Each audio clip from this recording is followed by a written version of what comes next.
Hi, this is Henry, and I'm making a video to showcase the server that I've assembled for this project. So that is the main server with like most of the stuff on it, attached with some peripherals to for power and whatever. I'll get to that in a minute. And then I have it attached or connected to my brother's computer, which is how I'm like interfacing with it, and that's what I'm like viewing like the graphical user interface with. So that's what this is all about. I'm using Ubuntu as my main operating system just because it's simple and it was pretty painless to download. So that's what I'm utilizing. And then this is the about page. So this has some of the information that we need. So the server is a Dell Incorporated PowerEdge R630. That's the main thing. It's got two processors, I believe. They are Intel Xeon E5 2690 version 3s. I believe it is. They're using 12 core, 135 watt Haswell processors, and because it has two of them, that means it has 24 cores total.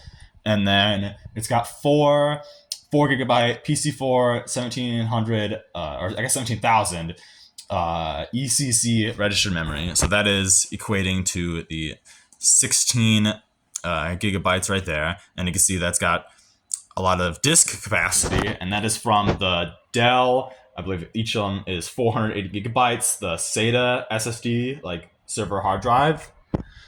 Yeah, the two of those. And you can actually tell that they are plugged in right here at the front. I believe this is the front of the server.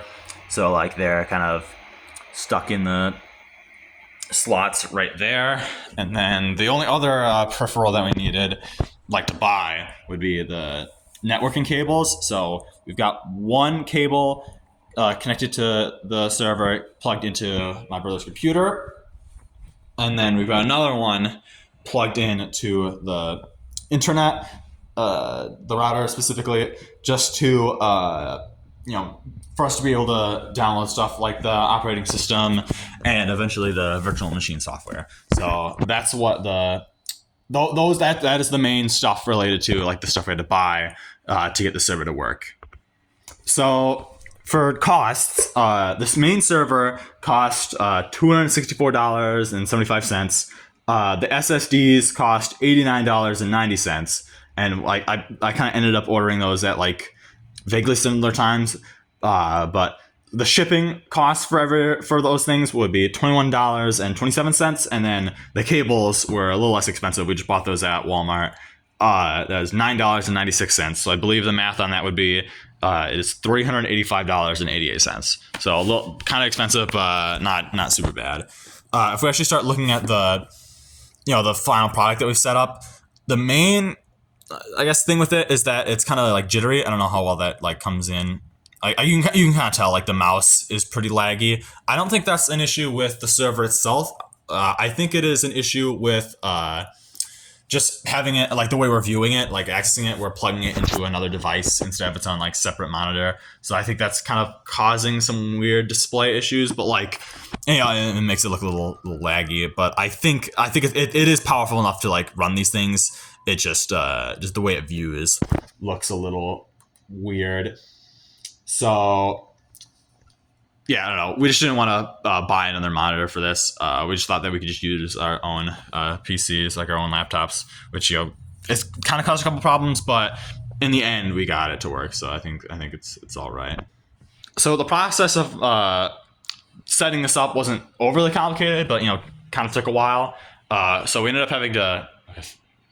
Let me get my words together. So we just plugged the two power cables into the wall to start. We slotted in both SSDs at the same time, but mainly I only initiated one. We initiated one, and then later initiated the other one just for simplicity's sake. Well, we probably could have initiated both at the same time, but that's just the way we did it. We plugged in first an Ethernet cable into the iDRAC port on the server and connected it to the laptop. So that is that port, I believe. Just so we start, initial interacting with it. We ended up having to reset the server, specifically the iDRAC, by holding down the system identification button, just because we're getting this server secondhand. Some of the login stuff was not on its default, so we kind of reset it just to make it work. Once we did that, then we changed this laptop's Ethernet IP address to have the server be on the same subnet, and then we were able to log in. We launched the HTML5 version of the Virtual Console, and then boot up RAID to initiate the first drive to RAID 0. We didn't want to do like striping or like spanning volumes yet. I don't know. We just wanted to like keep it really simple. After that, we were able to download the ISO file for Ubuntu, and then boot from it. And then we were able to, once we like rebooted the system, we were able to basically just get Ubuntu up and running. At that point, we connected the server to the internet using the Ethernet cable. From there, and then because it was connected to the internet, then things went pretty well from there. Ended up using at that point we installed the graphical user interface, and then because then it basically just looked like this. Once we added some updates, then we just installed VirtualBox and then got the VMs running. All right, so anyway, I could show you the virtual machines. So you can tell that they are running in VirtualBox. Those are the three. And we can go into them through the settings. Let's see, I believe it'd be system. So each of these has 4 gigabytes of memory allocated to it, and then 2 processors.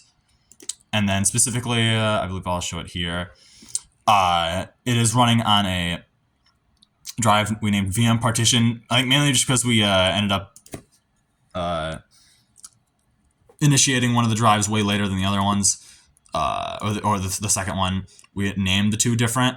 So let's go here. Yeah, the main, the first drive that has Ubuntu on it, we named Ubuntu, and then this is the second one named VM partition.